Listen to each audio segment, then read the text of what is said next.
Nityanandam, bienvenue, Nityananda Rudras.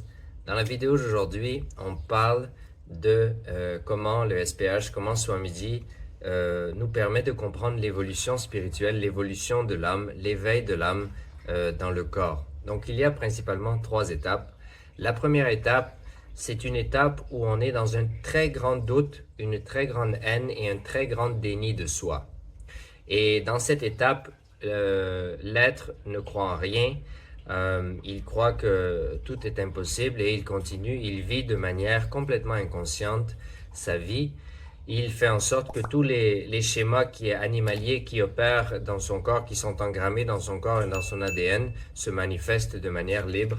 Il n'a pas d'intervention consciente dans sa vie et il vit beaucoup de souffrances.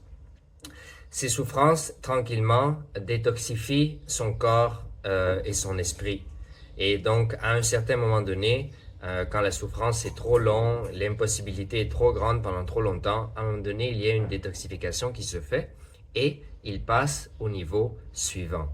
Le niveau suivant, c'est un niveau où on rentre dans la croyance, voulant dire que on voit la possibilité, mais à travers autrui ou à travers le Seigneur. Donc pour nous, on a l'impression, non, ça c'est pas possible pour moi, mais lui il peut le faire, ou le Seigneur il peut tout faire. Donc on voit la possibilité, mais on ne voit pas la possibilité en soi, on voit la possibilité à l'extérieur de soi. Et donc là, on avance aussi, donc là on grandit, mais il y a encore beaucoup de souffrance parce que ce n'est pas possible pour nous. Et on n'est pas dans un espace de pure possibilité, on n'est pas dans un espace de vivre consciemment, on n'est pas dans un espace où on est maître de notre existence, où on est puissant en face de la réalité qui est en face de nous et face à l'expérience que nous avons de nous-mêmes. Et donc encore là, il y a certains niveaux de souffrance qui est vécu. Et puis à un moment donné, eh bien, la détoxification se fait, on commence à en avoir marre, on commence à chercher. Et puis là, on passe à la 3e étape, qui est l'étape où on rentre dans un espace de possibilité. Si c'est possible pour lui, c'est aussi possible pour moi.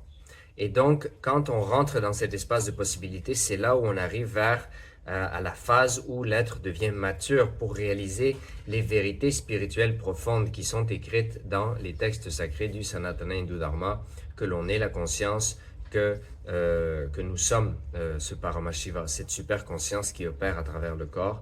Et c'est là où on rentre dans un espace où on peut vraiment commencer à manifester des pouvoirs, on peut commencer à manifester des qualités divines dans notre vie. Et on est dans un espace très énergétique. Les schémas animaliers qui opéraient en nous on perdent de l'ampleur, perdent de l'emprise sur notre existence, sur la manière dont on pense, sur les décisions qu'on prend, et on vit de manière consciente. On vit de manière de plus en plus consciente, on apprend à interagir avec la réalité en face de nous et à la modeler au fur et à mesure qu'on y fait face avec les décisions conscientes que l'on prend constamment. Et donc cette évolution, c'est l'évolution spirituelle et ultimement, c'est la réalisation de l'union avec le Seigneur, de l'union avec le divin, l'unité avec Paramashiva. Dans la relation du maître-disciple, c'est l'unité avec le maître.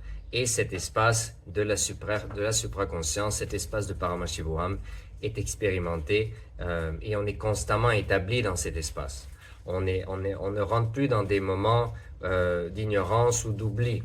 Avant cette étape-là, dans les 2 premières étapes de l'évolution spirituelle, il y a beaucoup d'ignorance, il y a beaucoup d'oubli, on s'engage beaucoup dans des choses qui nous distraient parce qu'on veut oublier l'impuissance à laquelle que l'on expérimente quand on fait face à la réalité, expérimente quand on fait face à la réalité.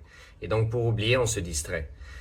Mais la distraction, malheureusement, ça nous aide pas à transcender cette impuissance. Donc, à un moment donné, on se rend compte qu'on ne peut pas y échapper. On doit y faire face et au fur et à mesure qu'on y fait face, on commence à élever notre niveau de conscience et on se libère de cette impuissance et on grandit, on évolue jusqu'à temps qu'on rentre dans cette union parfaite qu'on appelle l'illumination ou l'espace d'unité avec le Shiva, avec Paramashiva, avec le Gourou.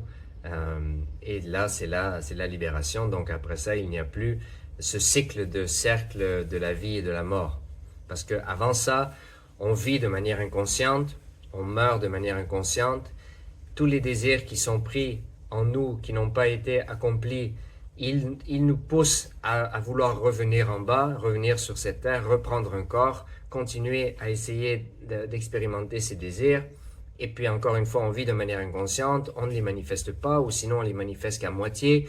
Il y a toujours des résidus, il y a toujours des désirs en nous, et donc on est dans ce cercle éternel, jusqu'à ce qu'on arrive à un niveau où on reçoit l'initiation du maître, on arrive à un niveau de conscience où là, on peut interagir, on peut intervenir de manière consciente dans la manière de face aux choses qui se déroulent devant nous, et là on peut commencer à manifester notre réalité, et c'est là où on arrive vers cet état de complétion, cet état d'épanouissement où on est complet, on est puissant en face de la réalité, on revient à notre essence de Paramashivoham.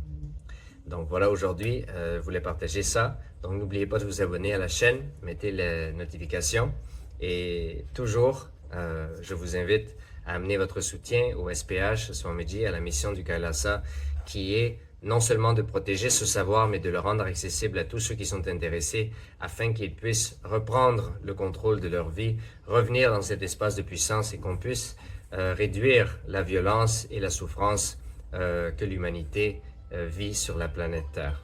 Donc, Om Nityananda Paramashivoham, Nityanandam, Har Har Mahadev.